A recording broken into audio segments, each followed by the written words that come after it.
Lessons with Liz. That's me. Self-image. So, this week we learned about love. I'm not a singer. So, this week we learned something. So, this week we learned about love and monsters. We didn't learn about monsters. So this week we learned about love and how in order to be a good Christian we need to love God and love our neighbors as ourselves. And last time we talked about loving our neighbors as ourselves, but what I want to touch on is the last two words, as yourself. As yourself. What good is it to tell you to love your neighbors as yourself if we don't also tell you to love yourself? It's kind of all included in that phrase. Love God, love your neighbor as yourself. There's three relationships there that you have. One with you and God, one with you and others, and one with you and yourself. So, what does that love look like? Did you forget so soon? It is patience. Where's my mouse? That's not right. Meow. Love is patient and kind and forgiving, honest, protecting, trusting, hopeful, and determined. And it is not, no, envious, boastful, proud, dishonoring, self-seeking, easily angered, and evil-seeking. Remember these are good little diagrams? I'm going to be able to teach you a lesson today without messing up, I promise. Don't hold me to it though. So just like the relationship you have between you and God, because remember St. Paul is talking about agape love, the love between God and us and God. And it doubles as a love between us and others. This also triples as love between us and ourselves. Are we patient with ourselves? Are we kind to ourselves? Are we forgiving of our past mistakes? Because that's where a lot of people get tripped up, is that they don't forgive what's in the past. Learn from your past mistakes, but forgive yourself for making them so that you can move forward in life. Also, are you honest with yourself?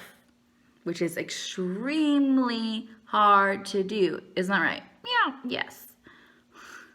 Are you protecting of yourself? Are you doing what's right by your own standards? Or are you going out there doing things that you know are going to harm yourself, but you do them anyway? Not so smart, friend. Do you trust yourself? Are you hopeful in yourself? And are you just got stuck. And are you determined to work on yourself and work on being hopeful in your future that you're creating for yourself and trusting that you have the capabilities to get you there because you do?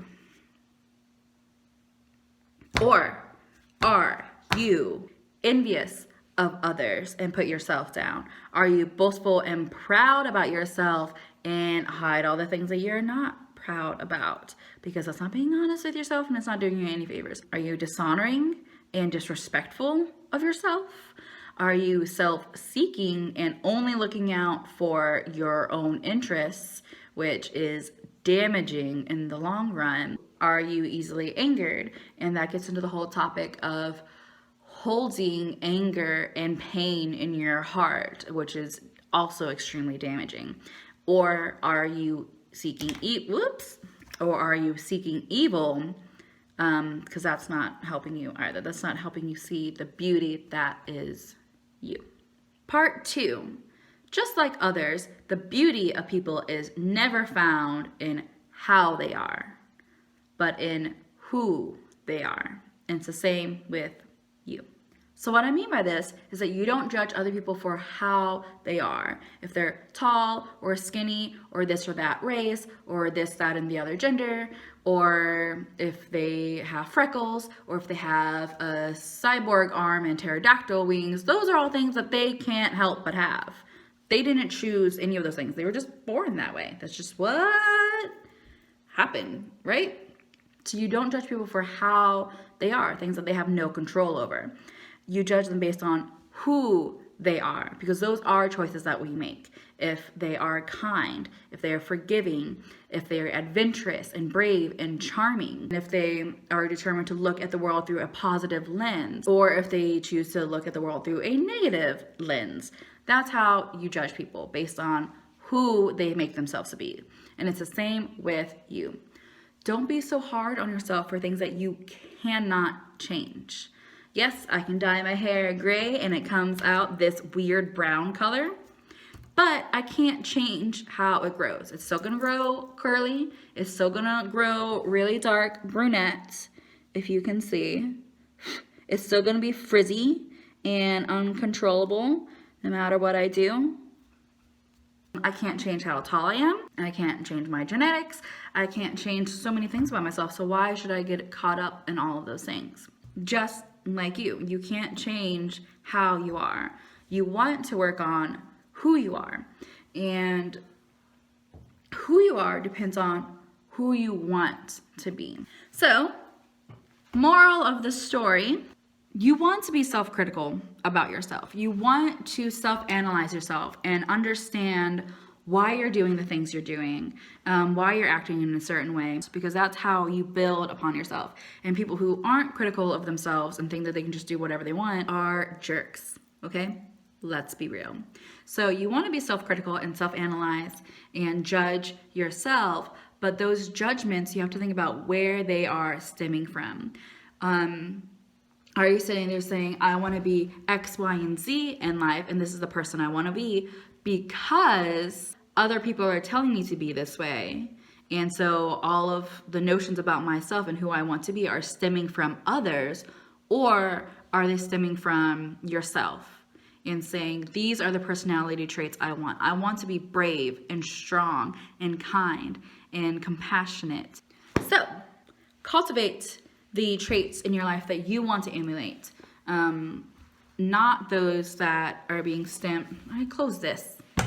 not those that are coming from other people, but those that are coming from within yourself, and the things that you deem are important to be a worthwhile person. And only you get to decide those things. Improve in those areas and focus on your potential. Love yourself for who you already are and for who you are cultivating yourself to be. There's no more important advice I think that I could give you to learn how to love yourself. Is to decide, just you decide who you want to look like and want to be. At the end of the day, I love you for who you already are and for your potential of who you want to be. Until next time. Goodbye.